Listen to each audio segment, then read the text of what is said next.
Welcome to Seeing This. I'm Mike Ornelas, and today I'm excited to be joined by Soukaina Alaoui El Hassani, who is a producer and filmmaker who thrives at the crossroads of commercial work and independent storytelling.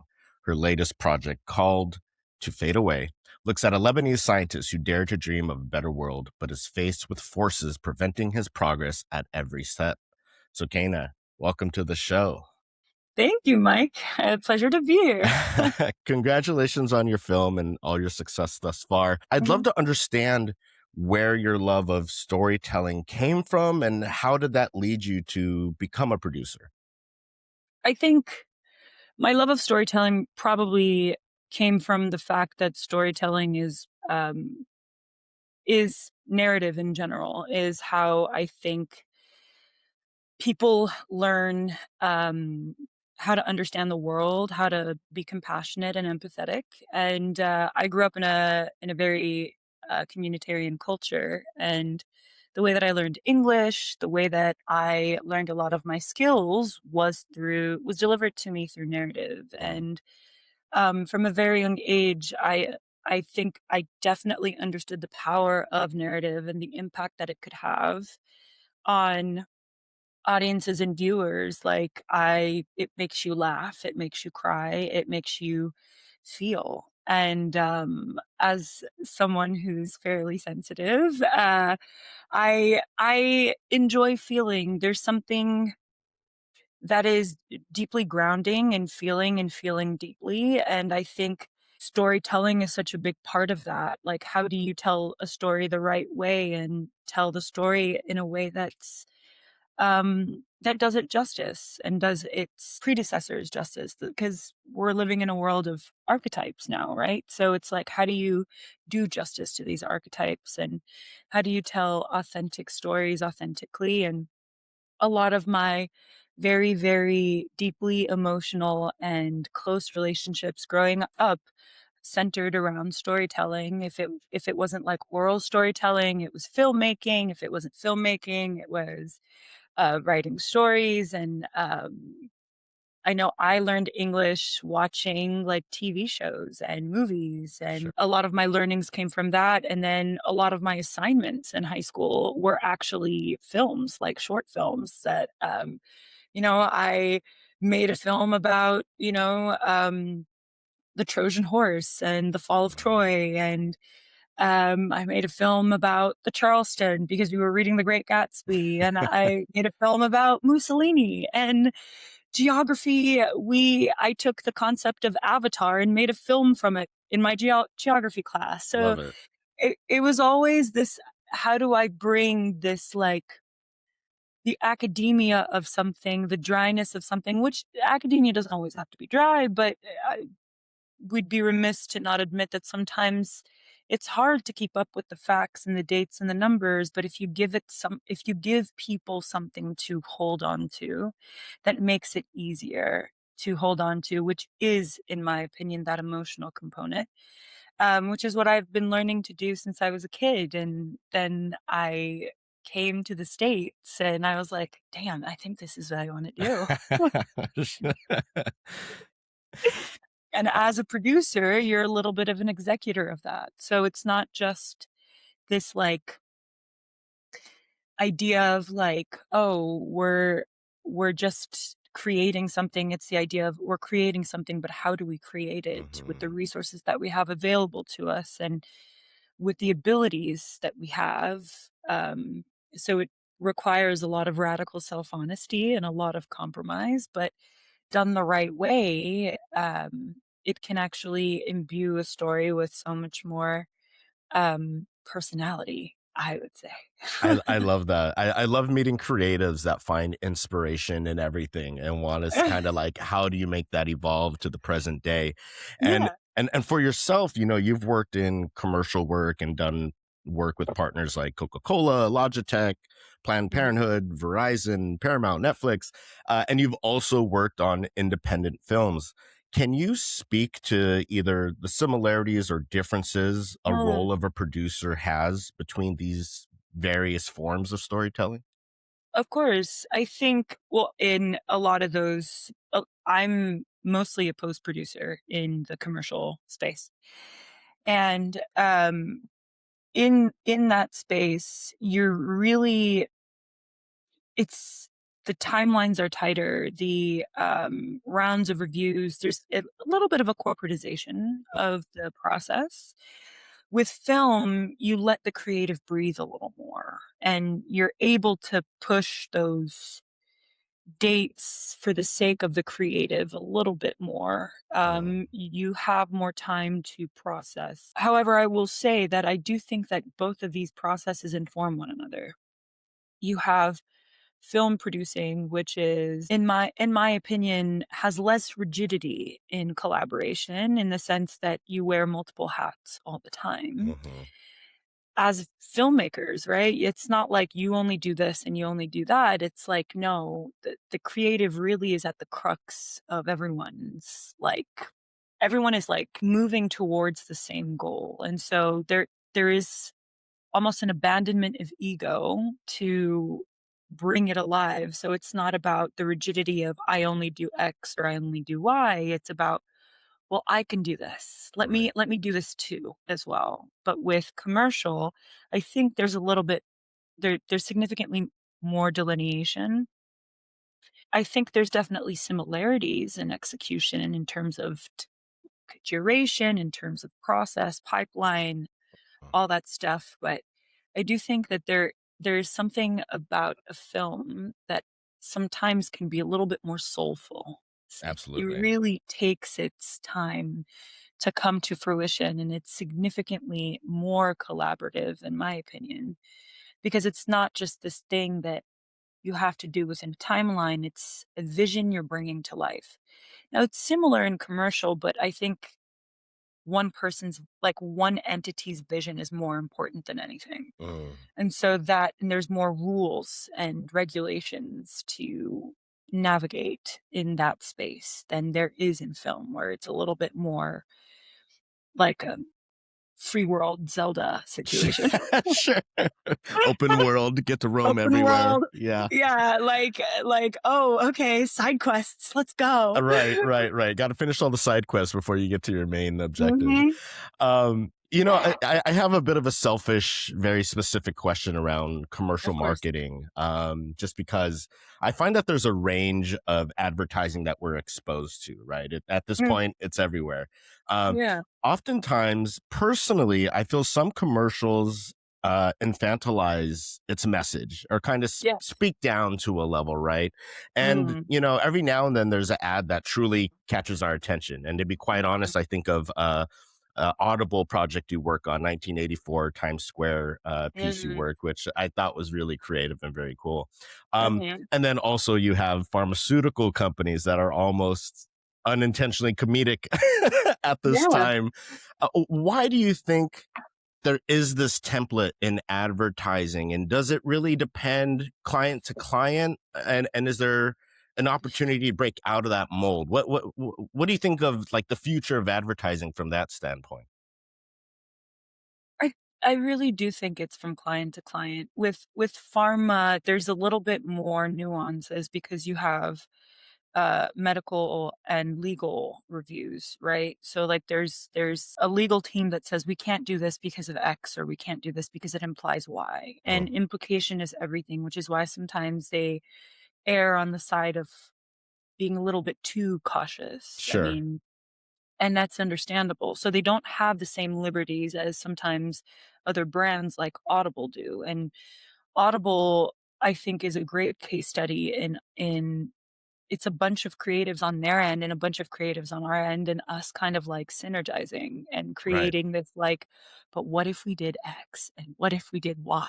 And sometimes you get clients that are like that and you can really collaborate on the creative and bring wonderful yeah, you were discussing the digital out of home that we executed for them for the 1984 audiobook and I thought that was brilliant. I thought that was wonderful because it captured the essence of the subject matter and we put it in a space that almost we trusted our audience. We didn't Right. need to be like over explanatory with what it was that we were presenting, but that is the audience of 1984, and that is a perfect case study in us and the Audible brand understanding their audience as a whole and who the audience for this particular audiobook was.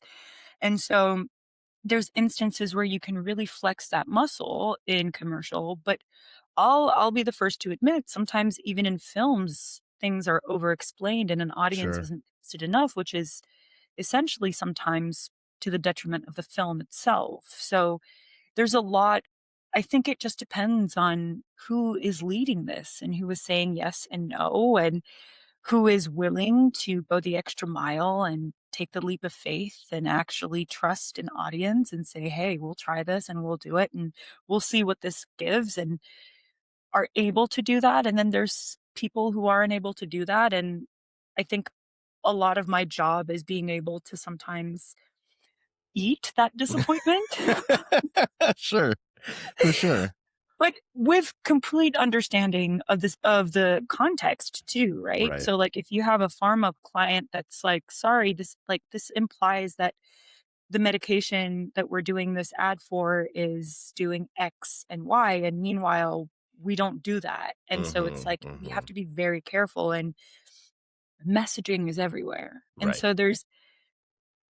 I know that, like, sometimes on surface, you think that it's just this thing, but there's messaging within these spots creatively that kind of can inform an audience falsely, and so it's just very, very careful. We have to be very, very careful with product, or pharma, to not, um give the wrong message right. or to misinform an audience too. Absolutely. So advertising gets a little tricky that way.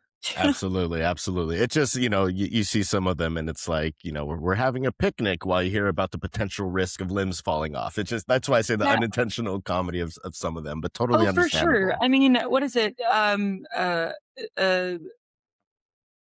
I always hear this line, like the diarrhea line. Oh, sure. And it's like a bunch of people like frolicking in a meadow, and you're Right. like, Right. Right, okay, right. yeah, Right, yeah, for sure. Well, aside from being a producer, you're also a writer and director and have become an emerging voice sure. in independent cinema. You were recently honored as a top woman in media and awarded the Creative Catalyst distinction from Synopsis. So Thank congratulations with that. you. Um, Thank you. is there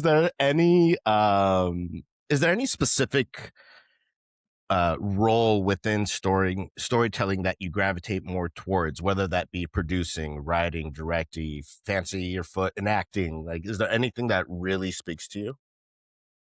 Um, Honestly, it's mostly the creation part of Yeah, stuff, right? So it's the logistics, and even the writing, the creative ideation. I love the creative yeah. ideation part. I am so drawn by it. The grabbing an idea and really just like honing it in and really like getting the thought across, the message that you're trying to tell an audience, but in a way that's in so many different ways, right? Like, I'm currently writing a short script right now, and like it's been a challenge, but it's been one of the most fruitful challenges in a while, because Mm, it's the pleasure of being able to read your script and then put it down and then read it again and be like, "Actually," and then I'd be in a museum and then I'd get inspired, and then I'd be mhm, like, "Wait a minute," and right. then it's this, like, constant building and absorption of the environments around me and how they inform the stories that I tell, and even in trying to figure out how to tell these stories. I'm very, very ambitious, and I try to be a woman of my word, so when I have a goal in mind, I'm like, "Okay, let's break down this goal into smaller goals and let's figure out how to get there." But I do that in creativity as well. So my goal is to tell this story, this message. I wanna get this message across. Now, how do I do that? How do I break this down? And then I start building it Mhm, slowly but surely. And I think that those 2 sides of my mind conjoining together and, like, building something, I it feels it's it's euphoric for It's like a me. high. Yeah, Yeah. absolutely. Completely can relate to that. I mean, I feel like so much of the joy in a creative process is the ideation that you spoke to. And the challenge I personally have is like when I get inspired, I'm like, okay, well, I need to re-edit what I just wrote because now that doesn't make sense and it's like never completed and it's such a self battle. Totally understand that. I've been there. Like, I also had that battle with myself, but I just, like, I got so sick of, like, reading scripts that I this is gonna sound very mean, but I got so sick of reading scripts that were so subpar that, like, I was like, "Really? I Hmm. mean, this beat doesn't make sense. It should have played with structure here. The Right. whole concept is about disjointedness and like being fractured. Like have a memento moment. You know what I mean? So it's like, but it's like there's a basicness to sometimes the writing around me, and then I realized, I mean, not to be an asshole here, but like I realized it's because I'm editing myself constantly, which is why I'm not putting my stuff out there. And my Sure. friends are like my community, my film community, my writer community are constantly editing themselves. So they're not putting things out there themselves. And I'm like, I constantly say, just put the idea down on paper first. Right. Like, why are you expecting to weave gold when you haven't even tried? Like, you haven't even like set up your mechanism here. So Right. set up the mechanism, like break it down. Start with, if you don't know how to start, then just write an idea down. You don't even have to like beat sheet it yet. And then take that idea and then beat sheet it and then outline it and then start breaking down the scenes and then start like adding more structure and adding more color to the scenes. It's a never ending. Right. I think people think that it's this process is finite, and it's not. Hmm. It's not finite. It's you're constantly going to change. And that change is informed by where you are in life, the environments that you're in life, the inspiration that you get. It can always get better. And so I'm trying to let go of the idea of this is it and trying to embrace the idea of there's potentiality everywhere. Now, it is my choice to say, I think this is the potential that I want to push forward. And even if there is more potential, I think I am okay with this being it. Right. So it's curbing your insatiability a little bit with that as well, because sometimes your insatiability is the demotivator.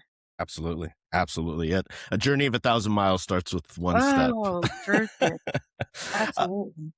one of your latest projects, as I mentioned, To Fade Away, is a very insightful look at the work of Kamel Al-Sabah, a Mm, Lebanese scientist who worked on patents that ultimately led to solar yeah. panel technology.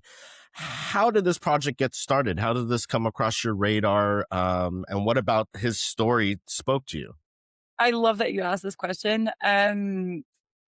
This was actually pure coincidence. It was someone that I had um, in my network reached out to me. She's an amazing DP and director. Her name is Katie Colwell, and I actually did produce one of her films, Laps. She's great. She's killing it out there. And she reached out and she told me that she had a friend who is looking for a producer to co-produce this short with her. And I said, great, like put me in contact. And then I met her friend Kinder, who's an amazing producer as well, who's also produced amazing things on her own. And she asked that I join their team. And before I joined their team, I met with the director, Kenyon, who, funny enough, has the same name as the inventor, who Right. we- whose film we were making. And so Kinder and I clicked almost immediately. Like we were talking and we were talking openly, and we had honest moments where I was like, here's what I can do and here's what I can't do. You're great. Like this aligns with me. Can and she did the same thing. And then I hopped on a call with Kenyon, and it was like it's like I hate to say it, but like Arab people are just like, Sure. we just see each other. It's great. And we saw each other almost immediately. Like, I mean, obviously not all the time, but like we saw each other almost immediately. And I care about putting my people's stories out there. I care about exhuming the presence of my people's stories and history. And so this was an opportunity for me to do that. And I told Camille that. I was like, yo, like, I am down to do this because I do believe in the story. I read the Yeah. script. I love that we are shedding light on the fact that this is a Lebanese inventor who has been lost to history, and yet we use his technology pretty readily around the world. And his tragedy is something that is notable because he was on the way to um, making it was the Arab Tesla. Right. Right. And so I was like, I need to be on this right now. And Kenyatta and I had a heart to heart and we clicked. Kinder and I clicked, and then I joined the team, and we had these resources available to us. So we um, went for them. Kemi had won the Sloan Grant for the film, which was great. We had gotten a write up on Vanity Fair. Like this is amazing stuff. Yeah. So I was like, hell yeah. We just kept going with the momentum, and we or was it the Hollywood Reporter? It's one of them. Sure. Um, but, we just kept with the momentum and, it was great that we brought something to life and we were able to really hunker down and bring in a team of amazing people who bled for this Mm. project, like, who really brought it to life. I mean, we shot this in 4 days, including prep. Like, Wow. Wow. it's pretty amazing. We had the DP, Alexa Wolf, who knocked it out of the park, and Absolutely. we had, like there were so many different, like, pivots that we had to make. There were so many different things that we had to do, and we had a process trailer on set. This was no easy shoot, right? This Right. was like a very, very complicated shoot. We had a period car, like it got pretty big. And so we were like, oh hell yeah. Like we're going to do this the way that we want to do this because we had the resources and the access and even the knowledge and the curiosity to keep pushing the boundary of this film. And we did, in my opinion. And I think it's a damn good film. Yeah, absolutely. I mean, I think so many inventions and contributions by people of color are often forgotten and lost in Oh, for history. sure. So, thank Mhm. you so much for bringing this project together. I really enjoyed watching it, and again, very insightful. I think it's a name people aren't familiar with, and a contribution Yeah. people aren't aware of. So, Well, it wouldn't be here if it wasn't for Chad Hamilton, who is the co-writer on this too, and Kenny is the co-writer too, and then Kinder as well. It wouldn't have existed. Like we all kind of banded together to bring it, and even like the larger team, like the G&E team and the camera team and Alexa and like everyone was just so phenomenal. But the even the production team was amazing. I had amazing PAs. you're right. I will rave about my I PAs. love it. I love PAs, and they are especially the ones that are driven and hungry Yeah. and, like, you get them on your set, you're like, "You are in my contact list forever." Like Amen. yeah, because well, they're future production managers or they're future like, you can tell Absolutely. when a PA is a killer, and I've had the privilege to be able to literally have, like, a bunch of killers on set, and I was like, "Oh, this is amazing." I love that. You've kind of alluded to it, but I'm curious with your experience and the various people you've worked with, being an immigrant, and I think it's scary being an immigrant at any time, Mhm. specifically right now. But if there's Yeah, ever a silver lining, I hope it does spark creativity in the yeah. storytellers out there. What advice would you give to young people who would like to get into the industry and have no idea where to begin?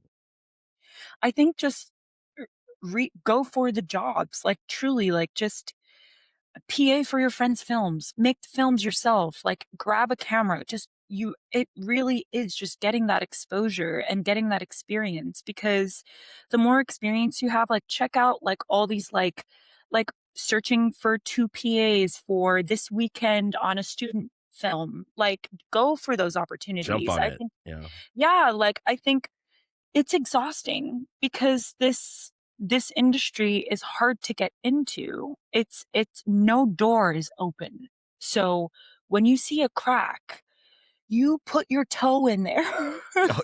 Hold the door open. And you get the grippers and you grip until that door is sliding open for you and you get yourself in. And when you get yourself in, you leave that door open. Yeah. And I think that is a thing that a lot of people forget, Yeah. leaving the door open behind them. And my goal is, now that I'm like starting my career, like well and truly, and actually like diving into all these like different mediums and these different like productions as a producer with that title, I always do my utmost to leave that door open as wide as possible. And if there is anything that I can do, that I can grab someone and pull them through that door, I will. Because I hoped that someone would do that for me, but no one did. So I made it, and I know how hard it is to just get in the room, let alone a seat at the table. Sure. Right. So it's like you're in the room and you're still silent a little bit.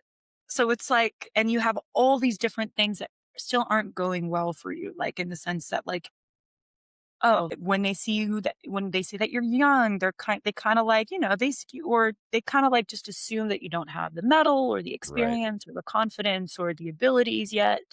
So you have to prove yourself still, but calmly and collectively, but reach for the things. The more experience you amass, the more knowledge you amass, the more questions you ask, the more you really lean into your curiosity. Scared. Yes, lean into it scared. Don't walk away from the fear. Right.